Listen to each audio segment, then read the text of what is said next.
নির্যাতন করে সবসময়। আজকে কখন এই ঘটনা করছে? বসত বাড়িতে হামলা করছে। কয়জন আসছিল আনুমানিক ওরা? বাড়ির মধ্যে 5 জন সবাই মারছে। দেশে অস্ত্র টস্ত্র নিয়ে আসছিল? হ্যাঁ, লাঠি অনেক। তাও নিয়ে আসছিল না?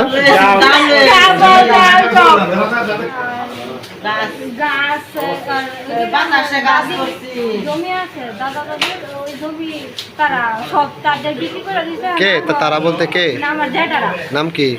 সুলতান মরণ, স্বপন মরণ, আর তার বউ হয়েছে রোশনারা। এরা প্রতিদিনই ঝগড়া করে আর গরিব টাকা চায়। টাকা দেয় না দেখে আপনাদের বাক্য করছে। এই কারণে মাথা ফেটে যাচ্ছে, সেই জন্য আমার বাইরে মারছে, আপায় মারছে। সবসময় পান্নাসের হুমকি দেয়, নির্যাতন করে সবসময়। আজকে কখন এই ঘটনা করছে? বসত বাড়িতে হামলা করছে। কয়জন আসছিল আনুমানিক ওরা? বাড়ির মধ্যে 5 জন সবাই মারছে। দেশে আসছিল? হ্যাঁ, লাঠি অনেক। তাও নিয়ে আসছিল না?